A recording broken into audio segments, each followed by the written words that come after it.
That's awesome. From the top. All right, from the top. Hey, everybody, and welcome to a new episode of the Book Report presented by the Millions. I am Mike.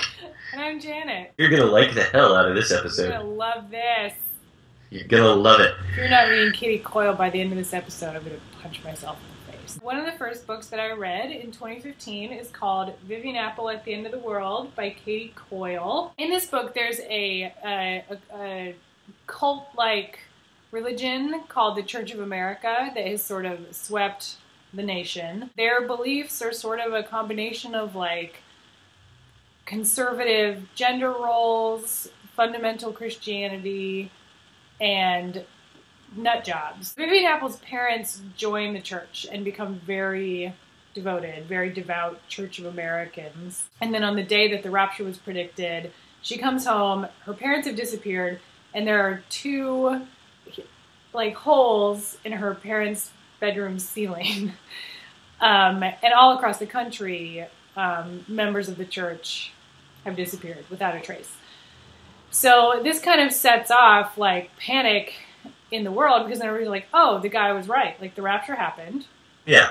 And his prediction had been that the rapture would occur and that 6 months later the world would end. Vivian is an orphan and teams up with her best friend Harp and their new friend Peter to travel across the country to the Church of America headquarters to try to find answers. There's the religious aspect, there's the road trip aspect, there's the coming of age aspect, and they're all likable. They all work. This is the last place where I put a bookmark. Oh, wow. Page 55, and then I read the rest of it.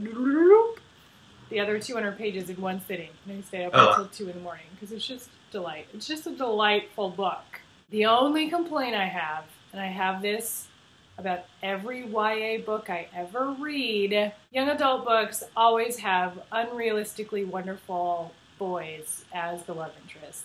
I've heard Rainbow Rowell talk about this because one of the big complaints that she gets about Eleanor Park is that like Park is too perfect.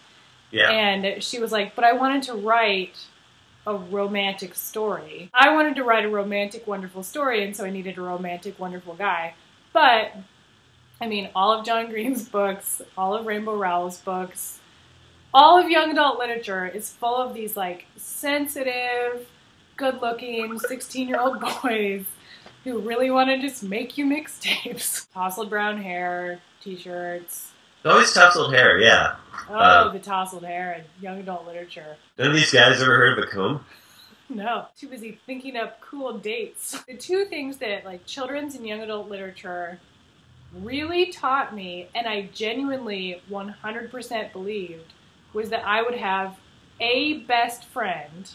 Yeah. And that I would have a wonderful boyfriend. And I spent a good deal of my childhood feeling like a failure because I didn't have a best friend. Mm-hmm. And always being like, well, maybe next year, maybe in 3rd grade. Let's just talk about me as a middle schooler.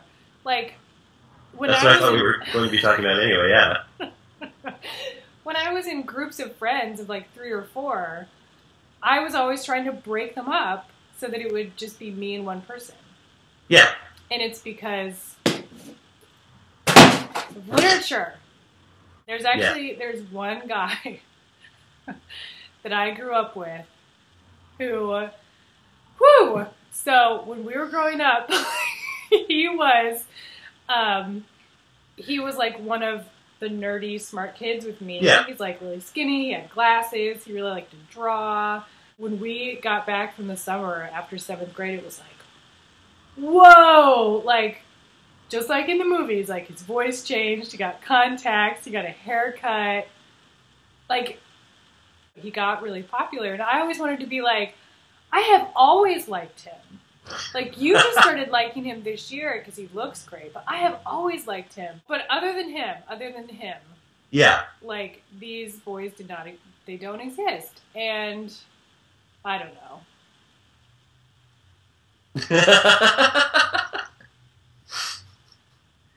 Well, this is taking a turn. So it's you would recommend this, Vivian Apple at the end? Yeah, I would. I think the part that impressed me the most was like Vivian's struggle with faith, because even after the Rapture, she still doesn't really believe in God. Definitely not the God of the Church of America. And so she's kind of like, do I, like, can I pretend to believe? Like, should I sort of believe because it seems safer? I mean, it's not an okay, I want to say this. It's not an anti-faith book in the way that, like, Philip Pullman's trilogy is, like, anti-faith. Like, even though in this book, this religion is sort of the villain, certainly the members of the church are bad guys. It's not an anti-faith book. And it's really interesting. It shows, like, the different shades of personal religious belief in a really great way. Go Katie. I'm too busy waiting for marriage. Comb their damn hair.